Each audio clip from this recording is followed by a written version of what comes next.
This is SSPTV News, brought to you by Samsung Productions and the Hazleton Standard Speaker. He started looking up information for himself. Now the organization he founded, the Valor Clinic, helps thousands of veterans. That story and more next. Happy Hanukkah, everyone. Thank you for watching. I'm Ken Kara. And remember, you can watch us in HD on Service Electric Cablevision, channel 513, and anywhere, anytime with the Samsung Productions app. Let's get right to tonight's information from SSPTV and the Hazleton Standard Speaker. As the weather gets colder, state health officials are reminding residents to get a flu shot this holiday season. Dr. Rachel Levine is Pennsylvania's acting health secretary. I'd like to emphasize that the most important thing that people can do to protect themselves and their family this flu season is to get a flu shot. In addition, if people do get sick from the flu, stay home. Really only go out if absolutely necessary. You might wear a mask in public if necessary, and you should remain home until your fever is gone for at least 24 hours. For some people, the flu can have serious complications and can even be deadly. This includes patients with compromised immune systems, such as cancer, patients with chronic health conditions, such as diabetes, heart or lung disease, kidney or liver disease, and very young patients, for instance, infants under 6 months of age, and seniors, and sometimes those with other health complications. For these people, getting the flu can cause a very serious illness that can lead to hospitalization and can even be deadly. Dr. Levine says that flu shots are available at doctors' offices, urgent care facilities, pharmacies, and state health care centers. For more information, go to health.pa.gov. One car dealership in our area delivered an early Christmas present to some local organizations. SSPTV News was there today as representatives from Independence Toyota and the Airport Beltway in Hazel Township presented checks totaling $11,613. The money was distributed among the Hazleton Animal Shelter, the Hazleton Salvation Army, and both the Hazleton and West Hazleton Police Departments. Actually, we do it all year. We've been doing it for the past 3 years. We give away about $40,000 a year to local charities and police departments, fire departments, golf events, baseball teams. I mean, we're all over the place here with this program. Everybody in the dealership gets involved. Everybody gets to help pick who we give the money to, and it's a great feeling to actually give it out and see it be used in the community. Any monetary donation goes towards paying the bills, keeping the heat, the light, the water going. That's always important. And of course, also we put a lot of medical work into our animals as well. You know, every dog or cat is spayed or neutered before they go home. We also cover all their vaccines, including the rabies, distemper. All dogs are tested for heartworm and Lyme disease, and cats are all tested for feline leukemia and FIV. The community's our lifeline. That's what keeps us going. You know, we're not funded by any other source other than people's kindness. So it's extremely important that people remember to be kind, and we're so grateful that people like Independence Toyota here remember every single year to be extremely kind to us. That means a lot.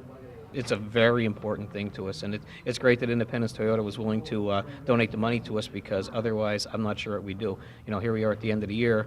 Finances are traditionally tough in a municipality at the end of the year, so we're in a situation where we don't have the resources to provide the essential tools to our police officers so they can do their job. So this allows us to do things like buy the basics, like notebooks and pens and CDs and things like that, things that the officers need on a daily basis, or things that they need to document evidence, you know, video evidence or photographs or things like that, that we need to, you know, legally secure and document and make evidence. We don't have the tools because we don't have the money. That's exactly where this money's going to. So it's a fantastic thing, and like without it, I honestly don't know what we would do. This is a great Christmas present for the West Hazleton Police Department, and Independence Toyota. They're always a great supporter of police departments and other local organizations, which, you know, everybody should be very grateful of that, and having a business that actually supports, you know, other local things in the area.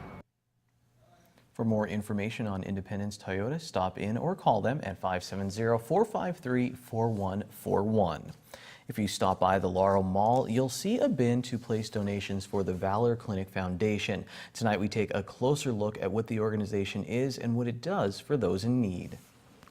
Today, I'm very pleased to welcome to our studios two gentlemen who are with a very important foundation, the Valor Clinic Foundation. To my left is Jeff Sullivan. He is the outreach coordinator, and Mark Bayless is the founder of the Valor Clinic Foundation, and both of them are veterans. And I want to say first and foremost, thank you for your service to both of you as well.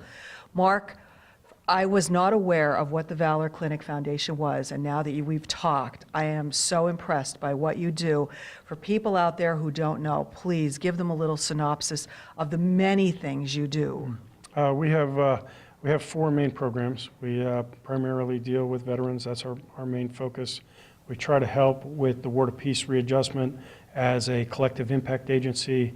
We help with outreach events to homeless vets in the street through running a homeless shelter for veterans, a homeless veteran recovery center, we like to call it.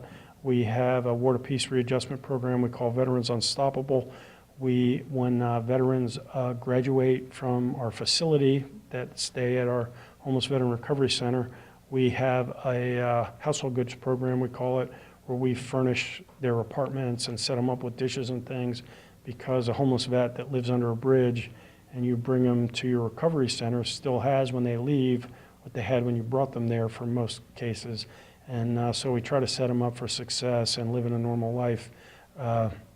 We have a holiday meals program, and we also file for assistance benefits with the state, the VA, Social Security, and other veterans organizations that assist with financial problems for veterans. How did this all come about? How did you found this? It started in the East Stroudsburg area. Yes, it did. I was medically retired from the Army. I did 26 years and retired as a sergeant major, but I was medically retired. And when I got out, I had a lot of trouble figuring out how to get through the VA system. I was getting advice from people that were supposed to be informed people on how to do it, and learned that maybe the resources aren't out there, maybe aren't as good as veterans need, and started reading all the VA rules to fix my own problems, and learned, oh, that's why I was having trouble, and started doing paperwork for veterans that were also having trouble to straighten out their challenges, and word of mouth spread. I started doing that in 2008, and by 2011 there had been a groundswell. People were showing up at my door with homeless vets. Hey, you helped Bob, can you help Joe? Joe lives under the Veterans Bridge in downtown Stroudsburg. And from that, I started going into homeless camps to find these people I was hearing about, and learned that there was a problem, and it just started growing. I would take help to them, and going to all the camps to find all the rumored homeless vets was getting too much. So we started trying to figure out a way to draw them to us, and we started doing stand-downs in 2012. And we filed our 501c3 paperwork with both the state and the IRS, and were granted nonprofit status. It had a shift. It was too much for just me. But for someone watching, if they want to know more about the organization, or maybe they need help, how would they get in contact with the organization? If they're on Facebook, they can go to the Valor Clinic Foundation Facebook page, like and follow the page. I run the Subaru store for the Carrazza family. They can stop in and see me. That's Fairway Subaru on Route 309 in Hazleton. Correct. Please stay tuned for more information on what this organization and these men are doing, because it is truly needed in our community, and it is truly making a difference. Thanks, Lisa. You can drop off donations for the Valor Clinic at the Laurel Mall anytime during regular hours. Santa has an early gift for area motorists. The City of Hazleton is offering free parking through January 1st. The free parking is available at meters with a red bag over them, like these found outside of our studios on Broad Street. While the red bags are in place through New Year's Day, the mayor says that fees will still be enforced for monthly parking. Well, where has the time gone? It's already day number 12 in our 13 Days of Christmas giveaway from SSPTV, the Laurel Mall, and the Hazleton Standard Speaker. For 13 days, one lucky winner will be drawn from the many entries we received at the Laurel Mall. Let's reveal tonight's prize.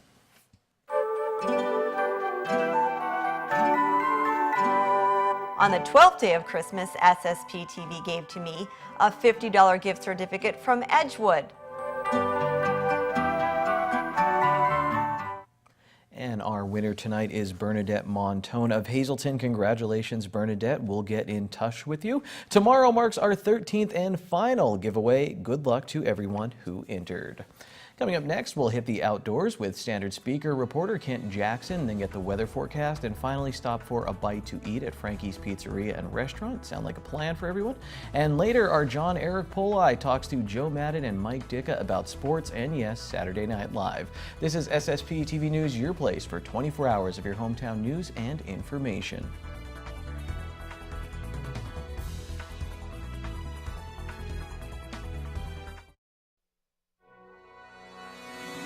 This is SSPTV News, brought to you by Samsung Productions and the Hazleton Standard Speaker.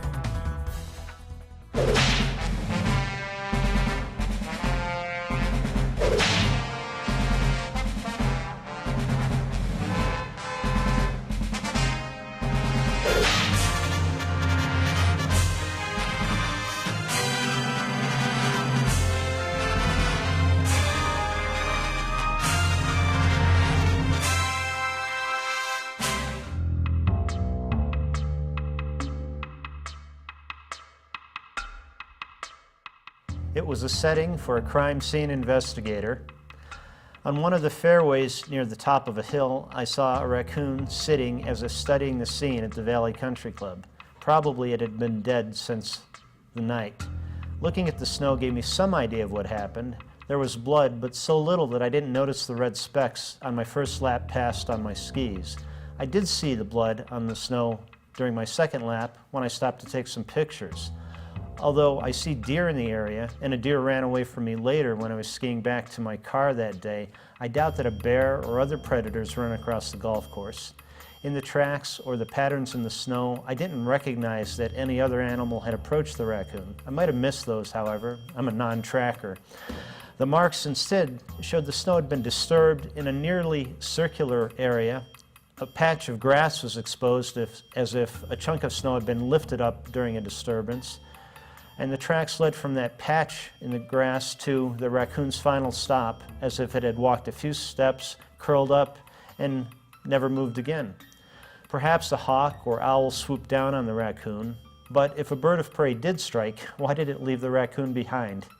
Maybe some of you are better at CSI wildlife examinations than I am. Let me know what you think happened to the raccoon. I'll report back with some answers.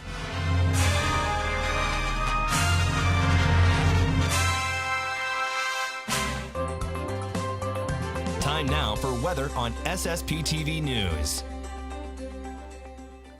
Check out the city of Hazleton in the background there from the airport beltway in Hazel Township. Cloudy day all over our area. Here's our local forecast from the National Weather Service. Tonight will be partly cloudy. We'll have a low of 29 degrees and it will be windy with wind gusts as high as 26 miles per hour. Wednesday looks partly sunny with a high right near freezing.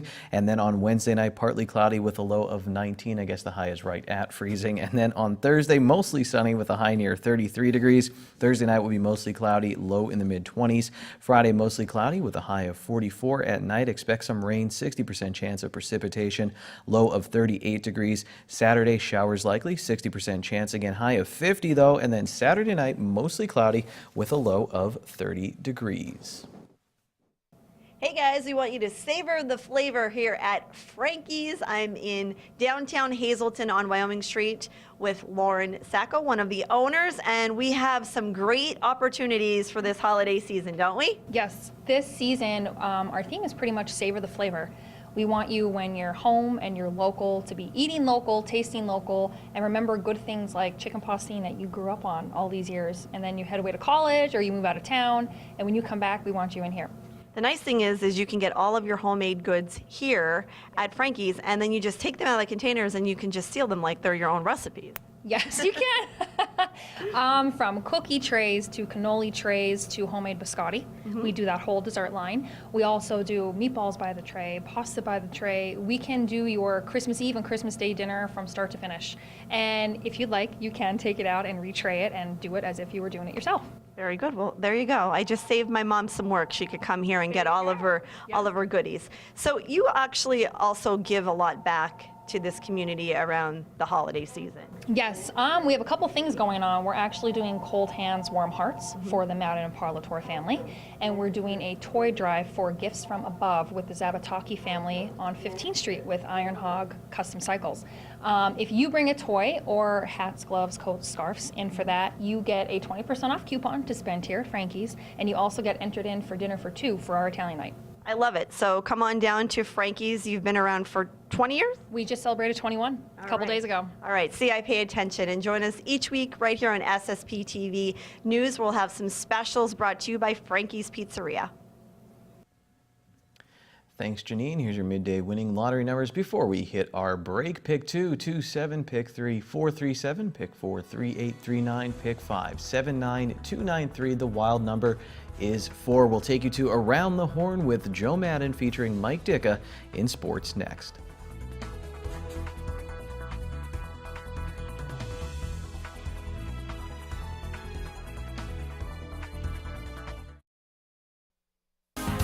Time now for sports on SSPTV News.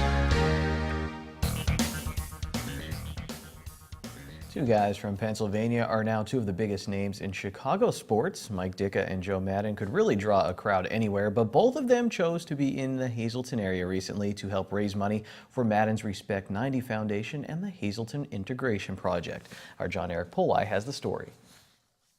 On Friday, Joe Madden held his annual Around the Horn event at the Valley Country Club in Sugarloaf Township, and for the most part, it was the same as in other years. Except this year, there was a change in Madden's lineup as he went to the bullpen and got his dinner friend, Mike Dicka. Jay and I, my wife, got to dinner with Diana and Coach Ditka at Ditka's, and they hit it off immediately. From Western PA. He's Ukrainian background, Polish for me, so a lot of commonality right there. So we started talking. We started having dinner maybe 2 or 3 times a season. And so when this event came up, I asked him if he'd be willing to come on and be part of this, because I knew the reaction would be great for the people in the area. So that's what it's about. We're kind of dinner mates right now, dining mates. Dicka is familiar with the Keystone State. Before he was winning Super Bowls as a player and as a coach, he was growing up in Aliquippa and then went on to play college football at the University of Pittsburgh. I guess I was saying it was a fun time to grow up in America when I grew up in Aliquippa. I can still remember things now that I'm getting older. They flash back to me, just climbing the hill to go up to the school, coming home when it was snowing, sliding down the hill. You know, it all comes back, and it's been a hell of a ride. This may have been Dicka's first trip to the Hazleton area, but don't worry, he knew of Hazleton for quite some time. John Ucino played at Hazleton High School, and he played for the Pitt Panthers. Yeah. Put that on the air. John, I don't know. But we had a couple guys at Pitt from this area. And I always remember Hazleton, and the name stuck with me. Ed Ferdinand and John Ucino, those two guys. I remember that. Another Pennsylvania memory that Mike Dicka has actually came on a basketball court when he was in high school playing basketball for Press Maravich. Press was fantastic. I mean, just a great guy. And then they had this little kid, he was about 7, 8 years old, running around the basketball court, and he was making baskets. He could shoot the ball better than anybody on the basketball, I swear to God. It was Pete Maravich, and he was about 7 years old. I mean, it was unbelievable. I mean, he was just fantastic. Dicka had a lot to say about life, and he did touch a little bit on football, but it seemed like he would always come back to his Aliquippa roots. For example, Pennsylvania has always been one of the top football states in the country, and I asked Dicka why he thinks Pennsylvania is such a good football state, and his answer had to do with the lifestyle he had growing up. What is it that makes Pennsylvania such a good football state? Well, I thought originally, I don't know, I'm from the western part of the state. I thought it was all the, work ethic. Everybody worked in the steel mill on the railroad, all that, and all those, we grew up that way. I mean, my time was if you call blue collar, it was probably a brown collar team because of the soot and the dust and the dirt from the steel mill. But that was the life we had. My dad, we didn't have anything, but we didn't need anything. My dad got up every morning and he went to work. My mother stayed home. She raised the kids. We went to school. It was a part of America that we've lost.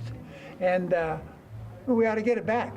Now here's the part where I usually sign off and end the story, but rather than doing that, I'm going to end by leaving you with the most important question that was asked during Dicka's media session. It was the last question that was asked, and it was asked by yours truly. And then, Mike, I just have one last thing for you. There's a famous Saturday Night Live skit out there, and there is never really an answer to the final question there. Who wins in a fight between you and a hurricane, but the hurricane's name is Hurricane Ditka? Well, the hurricane ran out of gas, so I whooped his ass. Thanks a lot, John. Now, if Bill Schwartzky's super fans got an update on Saturday Night Live, I'm sure the guys would add some third base hoagies to go along with their pork chops and drink a toast to the Cubs. Let's check out SSPTV Standard Speaker scoreboard right now. Big-time basketball matchup in Schuylkill League Division I. North Schuylkill, they got the win over Tamaqua. Avery Jordan scored 25 points for the Lady Spartans. Monoy area, they opened up league play with a win. The Golden Bears beat rival Shenandoah Valley. Megan Bisco had 14 points. Isabella Schwabe had 17 for Marion in their win over Wyoming Seminary in a non-league game. The Hazelton area football team had 3 players named to the Pennsylvania Football Riders 6A All-State team.